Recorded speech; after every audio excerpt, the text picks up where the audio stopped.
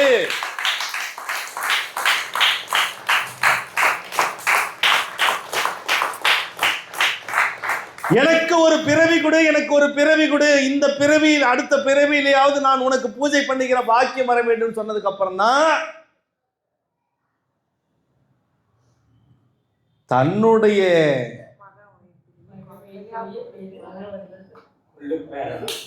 கொள்ளு பேரனா யார் வரா? கொள்ளு பேரனா தாத்தா வர. கொள்ளு பேரனா தாத்தா வரார்.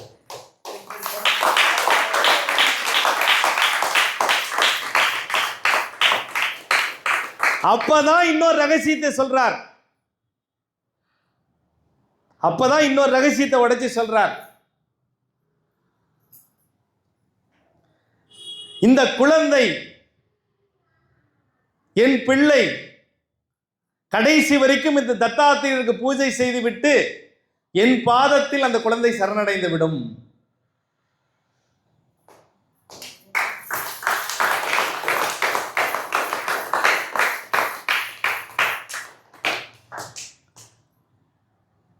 இந்த குழந்தையை அடிக்கவோ திட்டவோ கூடாது.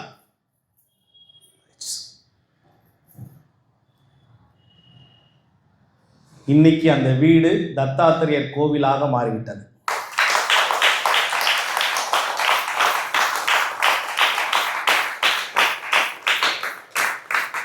இப்போ இந்த கதையில நீங்க தெரிஞ்சுக்கிட்ட ரகசியம் என்ன தெரியுமா? நாம நிறைய பேர் நினைக்கிறோம், அஜோ இந்த பிறவியில நான் இப்படி ஒரு கஷ்டத்தை அனுபவிச்சுட்டேனே. அவருக்கு கஷ்டத்தை அனுபவிச்சதுக்கான காரணம் அவங்கவுங்க கர்மா. அந்த பிள்ளைங்க வந்து கர்மாவை, கெட்ட கர்மாவை சேர்த்துக்கிட்டாங்க, அப்பாவை துரத்துனாங்க, அடிச்சாங்க, எல்லாம் பண்ணிட்டாங்க.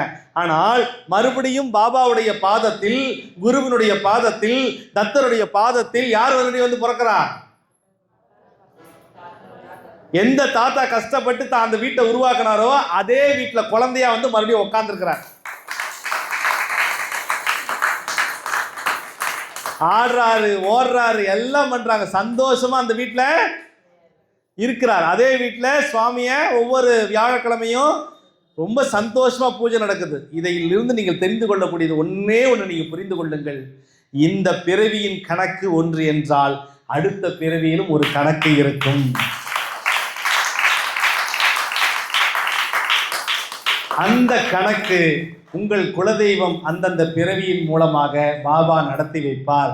ஒவ்வொரு பிறவியிலும், ஒவ்வொரு பிறப்பினுடைய ரகசியத்திலும் உங்களுக்கு குலதெய்வம் மாறிக்கொண்டே இருக்கும். ஆனால் குரு எந்த பிறவி எடுத்தாலும் குரு உங்களை விட்டு போக மாட்டார், குரு மாற மாட்டார். நீங்க இந்த கதையினுடைய ரகசியத்தை நீங்க புரிஞ்சுக்கணும். ஒரு குலதெய்வத்தையே பேச வச்சிருக்கிறாரு ஒரு குடும்பத்திற்கு. அவங்க வம்சத்துல யாருமே குலதெய்வத்திட்ட பேசுறது கிடையாது.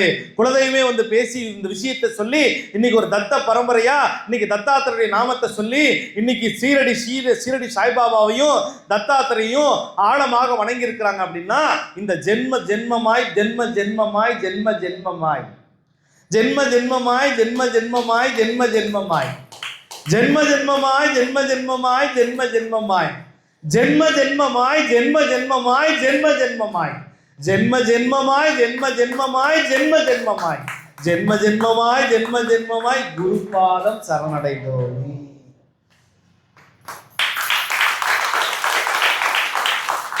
அந்த தாத்தா குருவினுடைய பாதத்தில் அவர் வருத்தப்பட்டாரு. அச்சோ, நான் கட்டின வீடு, என் பிள்ளைங்க நல்லா பார்த்துக்குவாங்கன்னு நினைச்சேன். ஆனா கடைசியில் இப்படி அடிச்சு துன்புறுத்தி கையெழுத்து வாங்கிட்டாங்களே. ஆனா அதே வீட்டில் அதே தாத்தா வந்து உட்கார்ந்தாருல.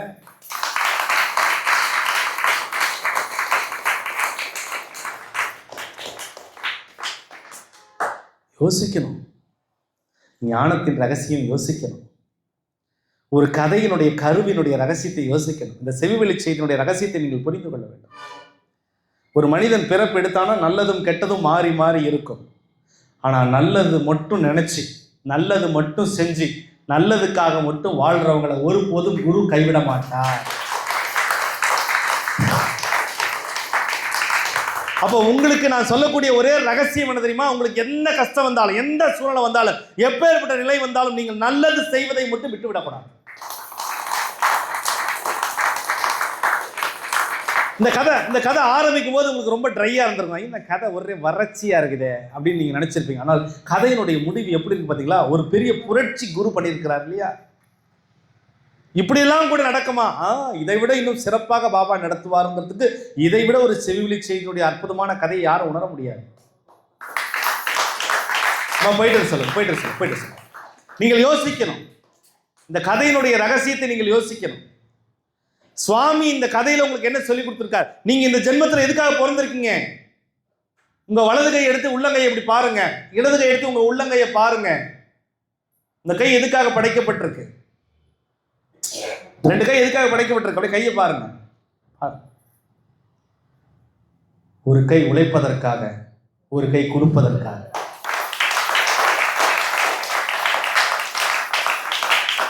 ஒரு கை உழைப்பதற்கு, ஒரு கை கொடுப்பதற்கு. உழைப்பதென்பதே கொடுப்பதற்கு தான் என்பதை என்னுடைய பிள்ளைகள் புரிந்து கொள்ள வேண்டும். நம்ம மட்டுமே வச்சுக்கூடாது. கோடான கோடி சம்பாதிச்சவங்க எல்லாம் நிம்மதியா இருக்காங்க நீங்க நினைக்கிறீங்களா? 4 பேர் நல்லா இருக்கும்னு நினைச்சு கொடுத்தவங்க மட்டும்தான் நிம்மதியா வாழ முடியும்.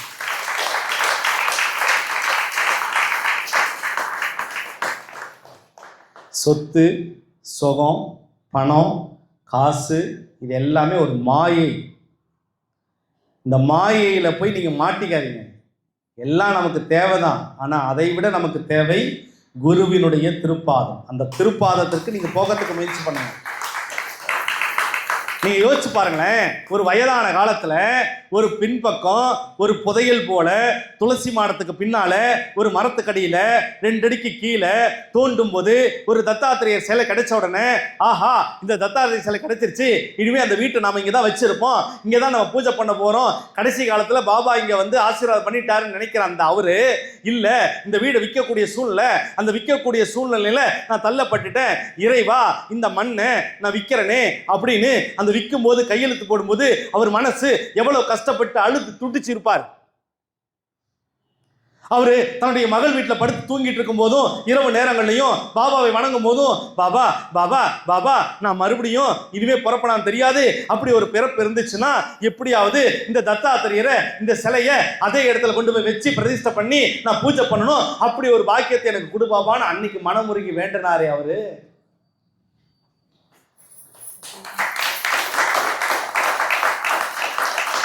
அதுக்கப்புறம் கொள்ளு பேரனா தாத்தாவே வரார். இதுல என்ன தெரியுமா பியூட்டி? தாத்தாவும் அவரு தான், பேரனும் அவரு தான். புரியலையா? தாத்தாவும் அவரு தான், பேரனும் அவரு தான். புரியலையா? தாத்தாவும் அவரு தான், பேரனும் அவரு தான். புரியலையா? தாத்தாவும் அவரு தான், பேரனும் அவரு தான். புரியலையா? தாத்தாவும் அவரு தான், பேரனும் அவரு தான். புரியலையா? தாத்தாவும் அவரு தான், பேரனும் அவரு தான். இன்னும் நல்லா சொல்ற கேட்டுக்கோங்க. தாத்தாவும் அவரு தான், பேரனும் அவரு தான். உடல் 2, உயிர் 1. சேவையில் நன்று, இறைவன் கொடுத்த கொடை 1.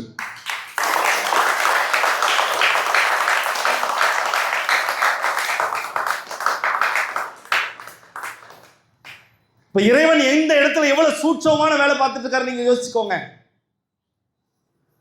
தாத்தாவும் அவர் தான், பேரனும் அவர் தான். தத்தாத்திரேயரும் அவர் தான், சீரடி சாயம் அவர் தான்.